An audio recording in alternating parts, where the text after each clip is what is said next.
من الشیطان اللعین الرجیم بسم اللہ الرحمن الرحیم وبہ نستعین وہو خیر ناصر ومعین وصلی اللہ علی سیدنا ونبینا محمد وآلہ الطاہرین بر محمد وآل محمد صلوات۔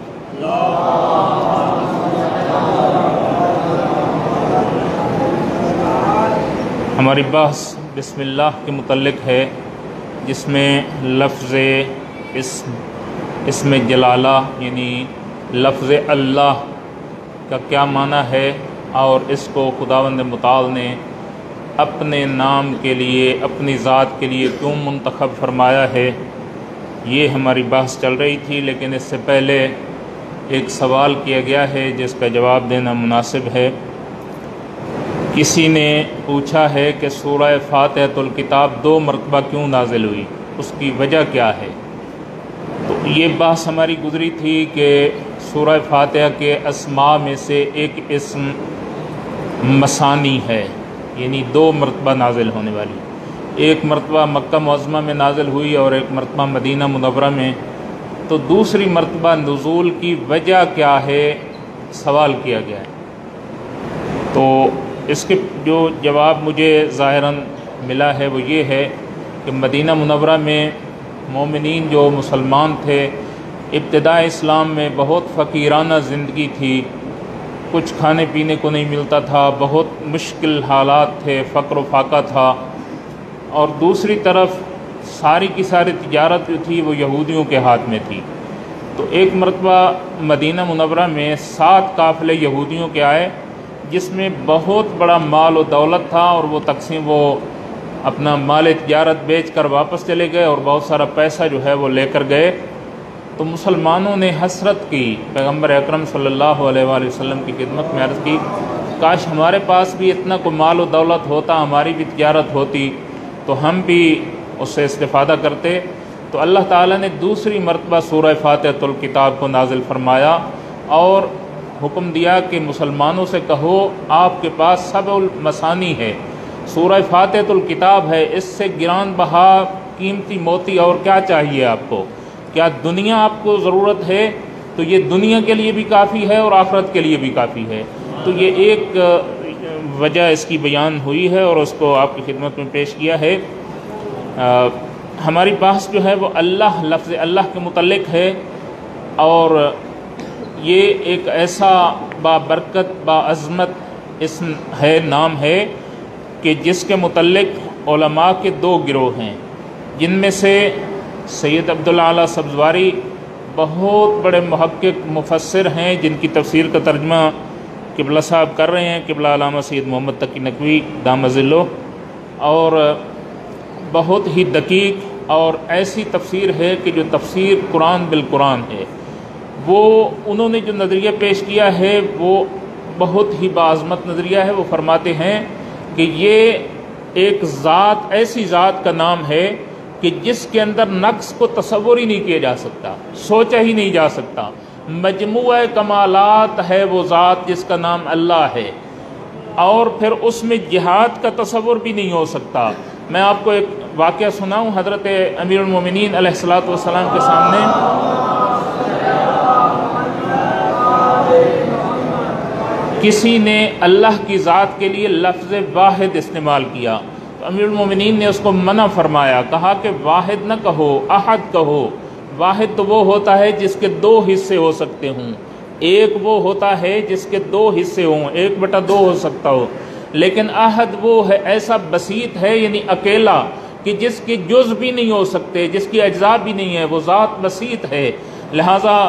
علامہ سید عبدالعالی سبزواری فرماتے ہیں جب وہ ایک بسیط ذات کا نام ہے تو پھر اس کو مشتق ماننا کیسے ممکن ہے؟ پھر اس کو مشتق نہیں مان سکتے۔ لہٰذا یہ اللہ کی ذات کا علم ہے، نام ہے فقط، اس کو کسی چیز سے لیا نہیں گیا۔ کیوں؟ کیونکہ جو نام ہوتا ہے وہ اس ذات کی عکاسی کرتا ہے، اور وہ ذات ایسی بسیط اور ایسی کامل مکمل ذات ہے جس کے اندر جہاد کو تصور نہیں کیا جا سکتا، تو اس کے اندر، اس کے نام کے اندر بھی جہاد کو تصور نہیں کر سکتے، اور کسی چیز سے اس کو مشتق نہیں کیا جا سکتا۔ لہٰذا یہ اللہ کی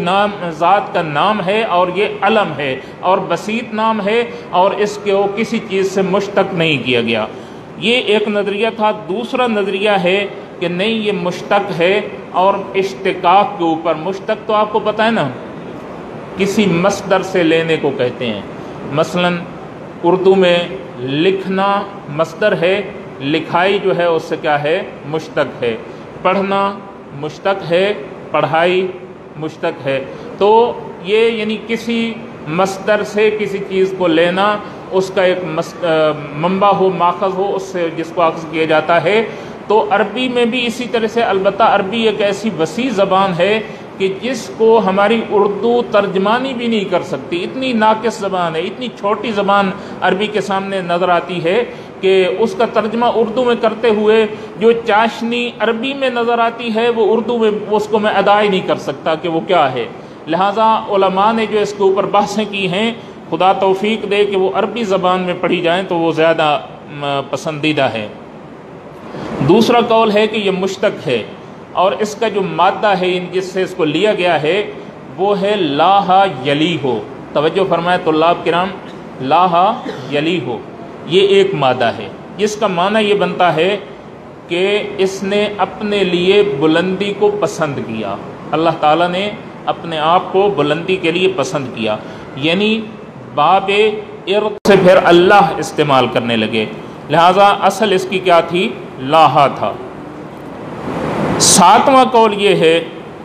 کہ اس کی اصل ہو ضمیر ہے، ہو، جیسا کہ آپ نے سنا ہوگا یہ صوفیاء جو ہیں یہ اپنی مساجد میں، اب تو سپیکر پر پابندی لگی ہے نا، تو پہلے یہ کیا کرتے تھے؟ اللہ اللہ اللہ۔ یہ ہو اصل میں کیا تھا؟ وہ اس ذات کا نام ہے، ہو یعنی وہ، یعنی نظریہ یہ ہے کہ اس ذات کو کے لیے نام تو تجویز ہی نہیں ہو سکتا، تو کنایا کیا گیا ہے کہ وہ ذات کے جو جمیع کمالات کے لیے ہوئے ہے، جس کے اندر تمام کمالات موجود ہیں، وہ ذات، تو ہو ضمیر کو یہاں پر اللہ کے لیے استعمال کیا گیا، اور چونکہ وہ ایسی ذات ہے جو پوری کائنات کی مالک ہے تو اس کے لیے لام ملکی لگائی گئی، یعنی پوری کائنات کا مالک، ملکیت جو ہے وہ خداوند متعال کی ہے، لہٰذا کیا بن گیا؟ لہو۔ اب اس کو باعظمت بنانے کے لیے ایک الف لام کا اضافہ کیا گیا اس کے اوپر، معرف باللام بنانے کے لیے، تو الف لام کا جب اضافہ کیا گیا تو کیا بن گیا؟ اللہ۔ تو دیکھیں، یعنی لوگ اس بحث میں ہیں کہ کیا اللہ کی ذات، وہ ذات کے جس ذات کو پوری کائنات کے اوپر قدرت حاصل ہے اور مستجمع جمیع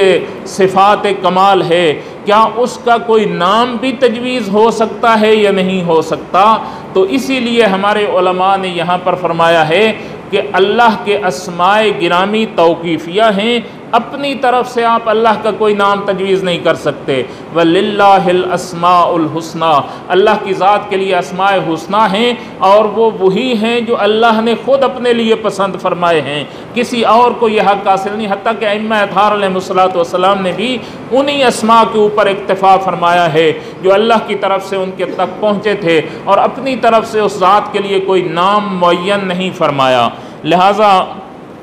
اللہم صلی علی محمد وآل محمد۔ لیکن ان تمام باتوں کو، اگرچہ کہ علمی نکات اس کے اندر موجود ہیں، آغا سبزواری نے ان تمام نظریات کو رد فرما دیا ہے، اور فرماتے ہیں کہ خداوند متعال کے لیے مشتق کا لفظ تو تب استعمال ہو سکتا تھا جب وہ کسی چیز سے لیا گیا ہوتا، چونکہ نام جو ہے وہ ذات کی عکاسی کرتا ہے، اور وہ ذات بسیط ہے تو اس کے لیے علم بھی کسی چیز سے مشتق نہیں ہو سکتا، وہ علم جو ہے اللہ تعالیٰ نے بسیط بنایا ہے، اور وہ فقط اللہ ہے، اس کو کسی چیز سے مشتق نہیں کیا گیا۔ ایک اور بات جو یہاں پر قابل غور ہے، ائمہ اطہار علیہم الصلاۃ والسلام کے فرمودات میں ان کی جو دعائیں ہیں، خاص طور پر دعا ہے صحیفہ سجادیہ، خدا توفیق دے کہ صحیفہ سجادیہ کو ہم پڑھیں، اس میں ارشاد ہوتا ہے یا من لا یعلم ما ہوا، اے وہ ذات کہ جس کو کوئی نہیں جانتا کہ وہ کیا ہے، ولا کیف ہوا، اور وہ کیسی ذات ہے، ولا این ہوا، اور وہ کہاں ہے، ولا حیث ہوا، اور وہ کس حیثیت میں ہے، الا ہو، مگر جانتا ہے تو وہ خود جانتا ہے۔ یعنی اللہ کی ذات کا علم اگر ہے تو فقط اور فقط خداوند متعال کے پاس ہے، کسی اور کے پاس نہیں ہے۔ اور ائمہ اطہار علیہم الصلاۃ والسلام بھی دعا کے ذریعے سے کیا ارشاد فرما رہے ہیں کہ ہم تیری معرفت سے معذرت خواہ، ہم تیری معرفت تک نہیں پہنچ سکتے، جب قاصر ہیں تو تو ہی وہ ذات ہے جو اپنے آپ کو بہتر سمجھتی ہے، اپنے فیض و کرم ہمارے اوپر نازل فرما۔ دوسرے مقام پر ائمہ اطہار علیہم الصلاۃ والسلام کی احادیث سے ایک مفہوم حاصل ہوتا ہے، اور وہ یہ ہے کہ ارشاد فرمایا انہ ذات لا کالذوات، وہ ایک ذات ہے لیکن ذوات جیسی ذات نہیں ہے، وشیء لا کالاشیاء، یعنی اللہ تعالیٰ کی ذات کا وجود ہے لیکن ان چیزوں جیسا نہیں ہے جو ہمیں دکھائی دیتی ہیں یا ہم اس کو محسوس کرتے ہیں، حتیٰ کہ وہ ذات ہمارے وہم و گمان سے بھی بالا تر ہے، کیونکہ وہم میں بھی ہم ایک تخیل کریں گے نا۔ آپ اصول کافی کی کتاب التوحید پڑھیں تو اس میں ایک جو چاشنی اور لذت موجود ہے وہ ائمہ اطہار علیہم الصلاۃ والسلام کے ان فرمودات کے ساتھ تمسک ہے کہ جو ائمہ کی اس زبان عصمت سے توحید بیان ہوئی ہے۔ اس لیے مرحوم حافظ سیف اللہ جعفری علی اللہ مقامہ فرماتے تھے کہ جب ہم اس مذہب کو چھوڑ کر اس مذہب میں آئے تو تب ہمیں پتہ چلا کہ توحید تو ہے شیعہ کے پاس، جب ہم نے اصول کافی کا مطالعہ کیا، اور وہ ان کی شیعت کا سبب بھی اصول کافی بنی۔ یعنی جب ان سے کہا گیا کہ آپ مجلس پڑھیں یوم عاشور کو تو ان کے پاس کوئی کتاب نہیں تھی، تو ایک شیعہ کا کوئی ایک ہی گھر تھا اس علاقے میں جہاں پر ان سے کہا گیا تھا، تقاضا کیا گیا تھا، وہ ان کے پاس گئے اس گھر میں کہ آپ کے پاس کوئی کتاب ہے کہ جس کا میں مطالعہ کر کے کل عاشور کی مجلس پڑھ سکوں؟ تو وہ بندہ ان پڑھ تھا جس کے گھر گئے تھے، اس نے کہا میرے پاس ایک کتاب پڑھی ہے، پتہ نہیں وہ کیا ہے۔ تو وہ اٹھا کر جب لایا تو وہ اصول کافی تھی۔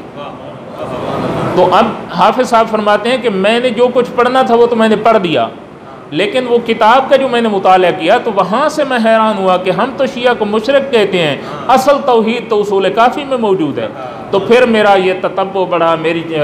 تحقیق بڑھی، اور میں نے شیعت کے اوپر تحقیق کی، اور پھر خدا کا کرنا، جس کو خدا ہدایت کرنا چاہتا ہوتا ہے، وہ حافظ صاحب کو ایسے علماء ملے کہ ان میں سے استاد العلماء قبلہ سید گلاب علی شاہ صاحب علی اللہ مقامہ،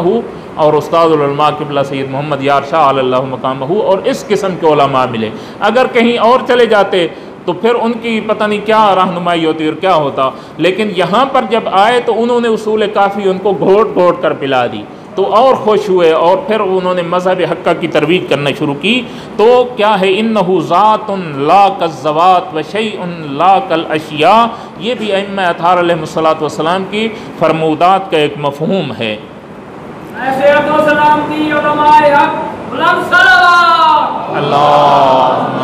صلی علی محمد وآل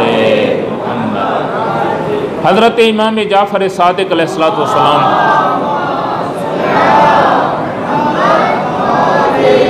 ارشاد فرماتے ہیں اذکروا من عظمت اللہ ما شئتم، اللہ کی جتنی عظمت چاہو بیان کرو، ولا تذکروا ذاتہ، لیکن اللہ کی ذات کے متعلق تم بحث نہ کرنا، فإنکم لا تذکرون منہ شیئا الا وہو اعظم منہ، جتنا بھی آپ اللہ کی ذات کو تصور کرتے چلے جائیں گے، اللہ کی ذات اس تصور سے بلند و بالا ہے، لہذا اللہ کی ذات کو آپ اپنے تصور اور وہم و گمان میں بھی نہیں لا سکتے۔ نیز ارشاد ہے ان اللہ تعالی یقول، یہ بھی حضرت امام صادق علیہ الصلوۃ والسلام کی فرمائش ہے، فرماتے ہیں کہ اللہ تعالیٰ کے یہ فرمان ہے وَأَنَّ إِلَىٰ رَبِّكَ الْمُنْتَهَىٰ، یعنی تیری انتہا جو ہے وہ رب تک ہونی چاہیے، رب کے بعد تو آگے نہیں بڑھ سکتا، تیری وہاں پر کیا ہے، اینڈ ہے، تیری فکر تیری سوچ اللہ پر جا کر رک جانی چاہیے۔ فَإِذَا انْتَهَى الْكَلَامُ إِلَى اللَّهِ فَامْسِكُوا، جب اللہ پر جا کر تمہاری بات پہنچ جائے اور تمہاری گفتگو پہنچ جائے کہ وہ کیا ہے تو پھر چپ ہو جاؤ، پھر اللہ کے بارے میں بحث نہ کرنا۔ لہٰذا ہم نے آج